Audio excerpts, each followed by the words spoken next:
Hello. Housing card से मैं हूं आरजे गौरव और फ़िलहाल आज जो पॉडकास्ट है वो बहुत ही ख़ास होने वाला है। और ऐसा क्यों है, चलिए मैं आपको बताता हूं। आज के जो हमारे गेस्ट हैं, he is none other than Sohail Haq sir, जो कि हैं बिलासपुर क्रेडाई के प्रेसिडेंट और उसके साथ ही क्रेडाई इंडिया की बोर्ड मेंबर भी। तो इनके साथ आज हम ढेर सारी बातें करने वाले हैं और ये बात कहीं ना कहीं मेरे तक ना रहे, इसलिए ये पॉडकास्ट भी हमने रिकॉर्ड किया है ताकि आप लोग के लिए भी कुछ एक जानकारी वाली बातें हम लेके आ पाएँ। और चलिए सीधे हम जंप करते हैं पॉडकास्ट की तरफ। तो सर, सबसे पहले तो आज आपका मैं वेलकम करता हूँ हाउसिंग कार्ड के इस सेटअप पे। और सर, सबसे पहले मैं आपके हालचाल पूछना चाहता हूँ। थैंक यू, वेरी वेल, बहुत अच्छे हैं हम। और सर, क्या अभी लाइफ का अपडेट क्या चल रहा है? आफ्टर कोविड तो हर चीज़ थोड़ा स्लो हुई है, but still all things are going on. Sir, वैसे कोविड को निकले कुछ टाइम तो हो चुका है, पर हाँ, कहीं ना कहीं पोस्ट इफेक्ट्स तो रह ही जाते हैं।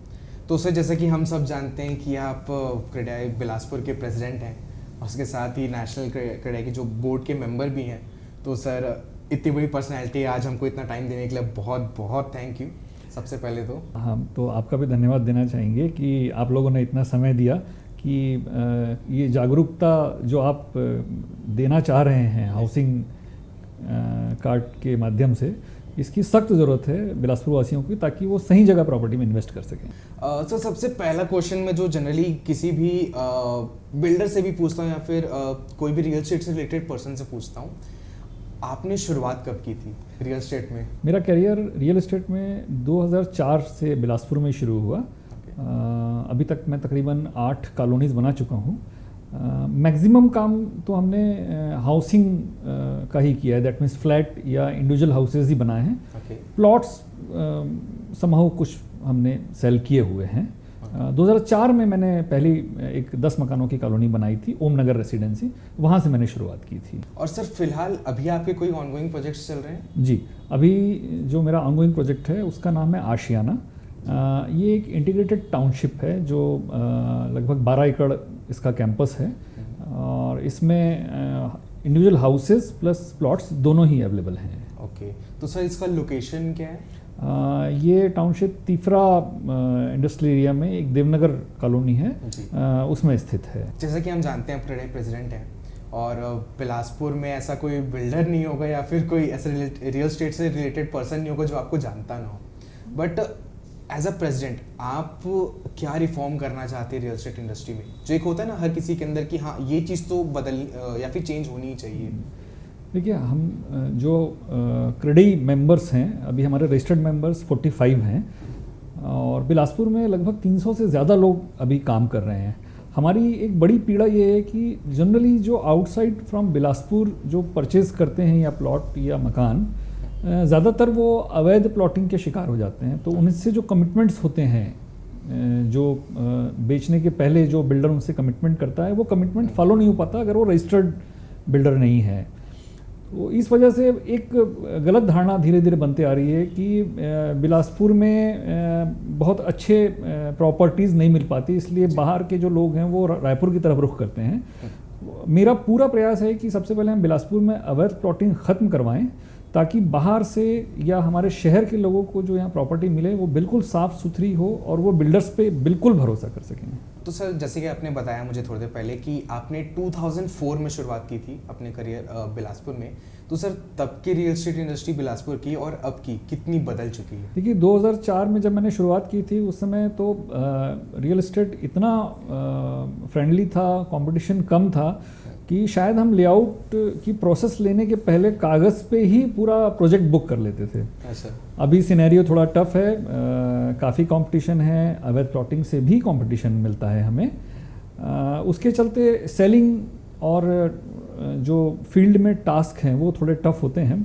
सेलिंग तो एक पार्ट है, अगर आप अच्छा काम कर रहे हैं तो वो बिकना ही है, बट इम्प्लीमेशन थोड़ा टफ है। उस समय हम लोग के कमिटमेंट भी कम हुआ करते थे। अभी हमने प्रोजेक्ट वाइज एमिनिटीज़ फैसिलिटीज़ भी काफ़ी बढ़ाई हैं, तो जो हम बोलें वो इम्प्लीमेशन फील्ड में हो जाए, वही बड़ा टास्क रहता है। और ये एक मेजर डिफरेंस आया है कि शुरुआती प्रोजेक्ट्स जो हमने करियर में किए हैं, बहुत ज़्यादा एमिनिटीज़ फैसिलिटीज़ नहीं होती थी, अभी वो काफ़ी इंक्रीज़ हो गई है और जो दिखा रहे हैं उसको वैसे ही बनाना वो सबसे बड़ा टास्क है। सर, एक कॉमन मैन के पर्सपेक्टिव से मैं आपसे एक बात पूछना चाहता हूँ, क्योंकि मैं खुद रियल एस्टेट में उतना ज़्यादा इन्वॉल्व नहीं था हाउसिंग कार्ड में आने से पहले। तो जनरली ना लोग बहुत सारी चीज़ें नेगलेक्ट करते हैं प्रॉपर्टी खरीदते टाइम, और काफ़ी सारे वैसे तो वीडियोस ऐसे बने हुए हैं जिसमें टिप्स वगैरह दिए जाते हैं, बट आप अपने एंड से कोई एक ऐसी इंपॉर्टेंट टिप लोगों को देना चाहते हैं जो लोग नेगलेक्ट करते हैं प्रॉपर्टी खरीदते टाइम या फिर इवन इंक्वायरी करते टाइम? कि 2016 में सेंट्रल गवर्नमेंट ने रेरा एक्ट लागू किया है, real estate regulatory authority. RERA आने के बाद 2017 में छत्तीसगढ़ में भी रेरा बॉडी फॉर्म हो गई है।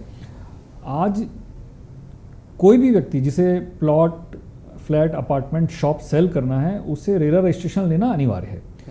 वो लेने वालों के लिए तो केवल एक ही बात मैं बोलना चाहूँगा कि अगर प्रोजेक्ट रेरा अप्रूव्ड है, that means it's like ISI मार्का जो गवर्नमेंट ऑफ इंडिया ने प्रोवाइड किया है।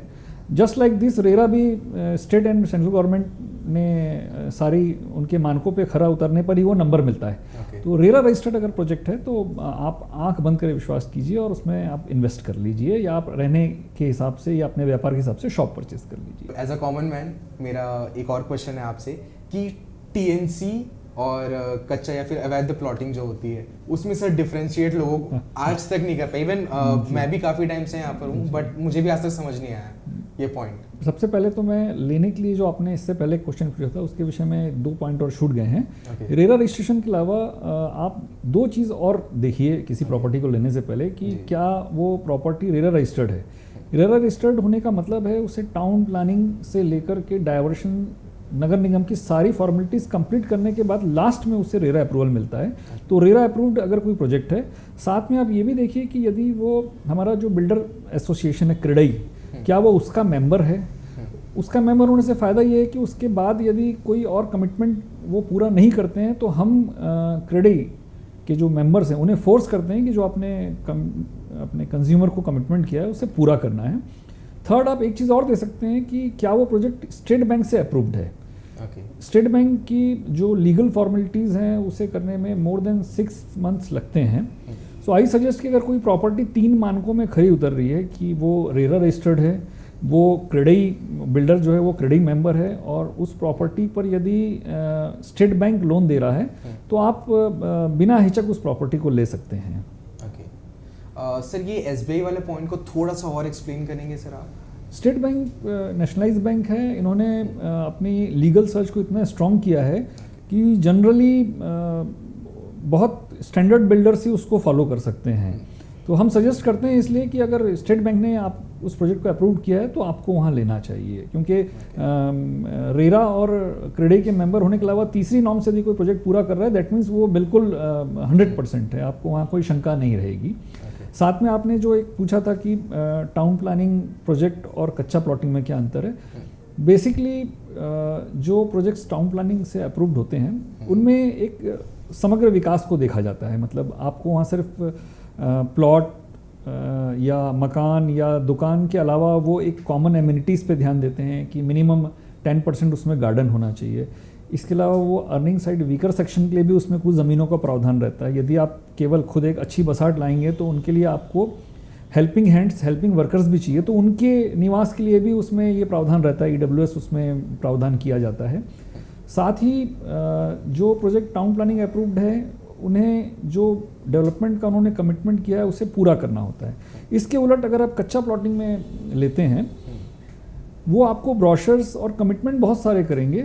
एक बार रजिस्ट्री होने के बाद वो कितना फॉलो करेंगे वो तो जो भुक्तभोगी है वही बता सकते हैं। आई थिंक उसमें से मोर देन 50% तो पूरा नहीं होता। जनरली डेवलपमेंट के नाम पे कच्चा प्लॉटिंग में वो मुर्म डाल देते हैं, और ये सारे प्लॉट्स या इस तरह के डेवलपमेंट बारिश से लेकर के हर समय तकलीफ पैदा करते हैं, जहां हमेशा कीचड़ रहेगा, जहां रहने की कोई स्थिति नहीं रहेगी। साथ ही नगर निगम और जो कि लोकल बॉडीज़ हैं उनको ऐसे इलाके का विकास करने में बहुत मेहनत करनी पड़ती है, क्योंकि वो अप्रूव्ड एटलीस्ट जो मिनिमम रोड विड्थ होता है उसको भी फॉलो नहीं करते हैं। बाद में डेवलपमेंट काफ़ी तकलीफ देता है। तो हम सजेस्ट करते हैं कि टाउन प्लानिंग अप्रूवल शासन ने कुछ मानक बना रखे हैं, रोड की चौड़ाई के, मिनिमम ग्रीनरी के, या अर्निंग साइड वीकर सेक्शन के लिए कुछ आपको छोड़ना है। एक समग्र विकास होता है जिससे शहर भी बहुत आगे बढ़ता है। कच्चा प्लॉटिंग शहर को खत्म करती है, विकास खत्म होते जाता है। रियल एस्टेट की बात करते हैं तो सर रियल एस्टेट मार्केटिंग को हम कहीं ना कहीं नज़रअंदाज बिल्कुल नहीं कर सकते। तो सर पिछले कुछ सालों में, या फिर मैं बोल सकता हूँ पिछले एक डिकेड में कितना बदल चुका है? ड्रास्टिक चेंज आया है। सेल्स साइड अगर हम रियल एस्टेट की बात करें तो इनिशियल कैरियर में तो शायद हम विज्ञापन भी नहीं देते थे, just mouth to mouth marketing में ही वो प्रोजेक्ट ख़त्म हो जाते थे। बीच का 5-7 साल प्रिंट मीडिया के थ्रू बहुत अच्छा काम चला। प्रिंट मीडिया की हेल्प से प्रोजेक्ट काफ़ी जल्दी सेल आउट हो जाते थे, पर लगभग 2016-17 से डिजिटल ने जो बढ़ा है, डिजिटल का चलन, बिना डिजिटल अब मार्केटिंग पॉसिबल नहीं है, क्योंकि शायद लोग उतना प्रिंट मीडिया पे भी ध्यान नहीं देते हैं।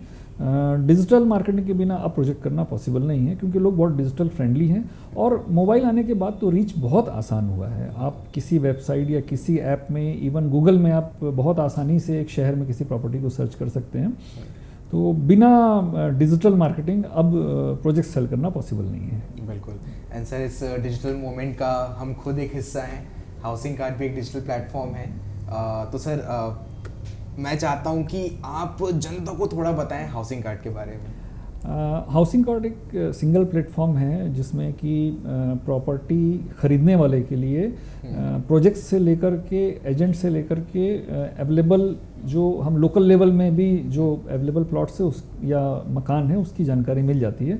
आई थिंक ये बिलासपुर का पहला एक वेब पोर्टल या ऐप है जिसके थ्रू ये जानकारी मिलेगी, तो हम इसको बहुत अप्रिशिएट करते हैं। ये तो बिलासपुर वासियों के लिए सौभाग्य की बात है कि इस तरह का एक वेंचर हमारे लोकल लेवल में शुरू किया गया है, और चूंकि वेंचर में लोग भी लोकल इन्वॉल्व हैं तो चीज़ें बहुत फिल्टर होके आएंगी, और इसके थ्रू जो चीज़ें लोग परचेस करेंगे, मुझे पूरा विश्वास है कि उन्हें उसमें बिल्कुल खरी प्रॉपर्टी प्राप्त होगी। जी सर। सर, एक और चीज़ मैं इसमें ऐड करना चाहूँगा। हमने लोकलाइज रखा है इसीलिए, इवन हम आगे की सिटीज़ में भी जब एक्सपैंड करेंगे तो हमारा अप्रोच हमेशा से यही रहेगा कि वहाँ के लोकल लोग ही वहाँ के जो प्रॉपर्टीज़ हैं उनके बारे में लोगों को बताएं, क्योंकि जो इंसान जहाँ रहता है वो शायद उस जगह को उनसे अच्छा नहीं बता सकता। बिल्कुल। और सर, इसी के साथ आपका मैं फिर से बहुत बहुत धन्यवाद करना चाहूँगा इतना वैल्यूएबल टाइम हमें अपना देने के लिए। एंड सर, इसी के साथ आज के इस पॉडकास्ट पे एक छोटा सा विराम देना चाहूँगा। Okay, thank you for inviting me. Thank you.